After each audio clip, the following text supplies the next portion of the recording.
What if you saw the ghost of someone you knew who had died in a plane crash, on board another plane? What if you heard their voice or felt their presence or even touched their hand? What if they warned you of a danger or gave you a message or asked for your help?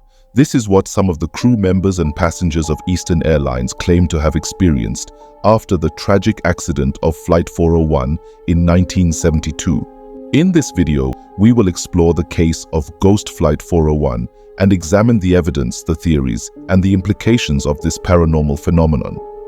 The story begins on December 29, 1972, when Eastern Airlines Flight 401, a Lockheed L-10M11 TriStar, took off from New York, bound for Miami with 163 passengers and 13 crew members on board. The flight was piloted by Captain Robert Loft, a veteran and respected pilot, and co-piloted by First Officer Albert Stockstill and Second Officer Donald Repo, who was also the flight engineer.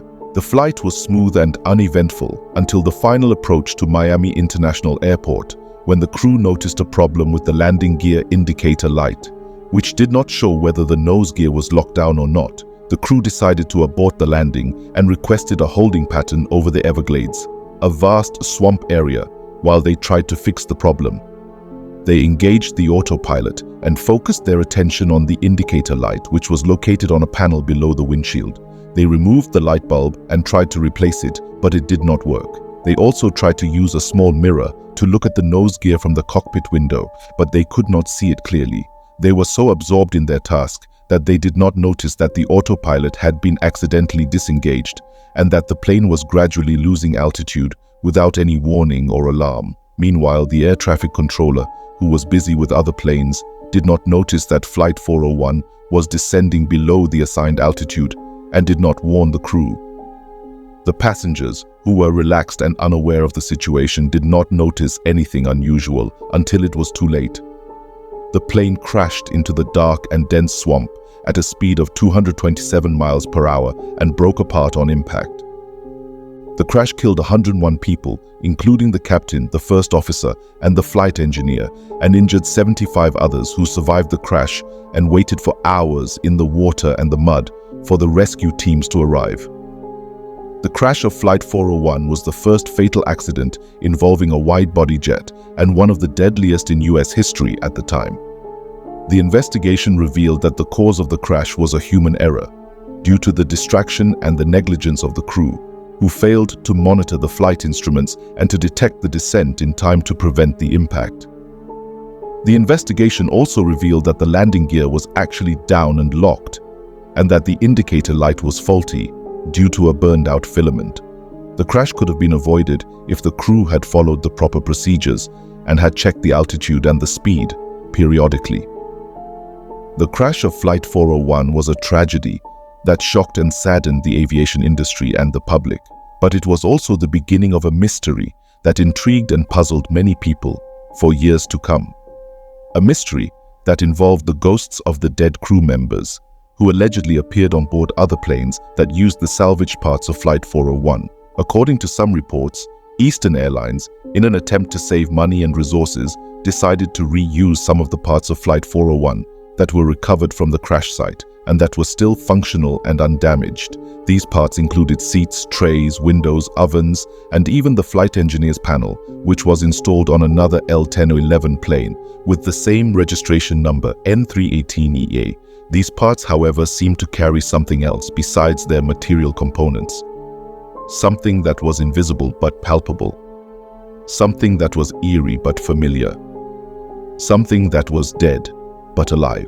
According to some accounts, some of the crew members and passengers of the planes that used the parts of Flight 401 claimed to have seen, heard, or felt the presence of the captain, the first officer, or the flight engineer of the doomed flight on board their planes. They claimed that they saw their faces or their bodies or their uniforms in the cockpit, in the cabin, or in the galley. They claimed that they heard their voices or their noises or their conversations on the radio, on the intercom, or in the air. They claimed that they felt their touch or their breath or their emotion on their skin, on their hair, or in their heart.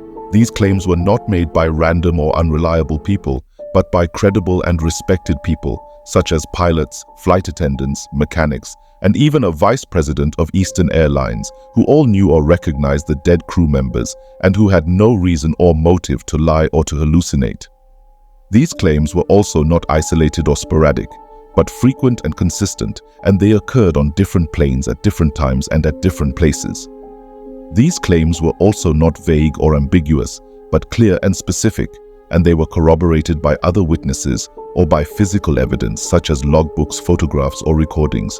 These claims were also not meaningless or harmless, but significant and relevant, and they had an impact on the people who experienced them and on the planes that they occurred. Some of the claims involved the ghosts of the dead crew members who warned the living crew members of a malfunction or a danger or an emergency that could affect the safety or the performance of the plane, and that could be verified or prevented. Some of the claims involved the ghosts of the dead crew members who gave the living crew members a message or a request or advice that could affect their personal or professional life, and that could be followed or ignored. Some of the claims involved the ghosts of the dead crew members who asked the living crew members for help or for forgiveness or for peace that could affect their spiritual or emotional state, and that could be granted or denied.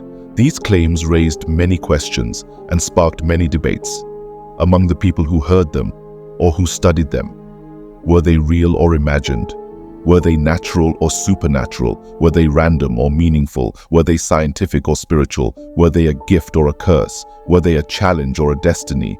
These questions were never answered, and the mystery was never solved.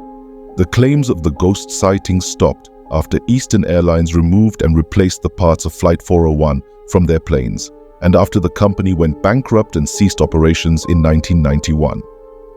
The claims of the ghost sightings were also dismissed and denied by the authorities and the skeptics who attributed them to hoaxes or to illusions or to psychological effects such as stress, grief, or guilt. The claims of the ghost sightings were also forgotten and abandoned by the media and the public, who lost interest and attention as time passed and as new events and stories emerged. But the claims of the ghost sightings were never forgotten by the people who experienced them and by the people who believed them. They were also never forgotten by the people who were curious and fascinated by the phenomenon and who wanted to know more about it.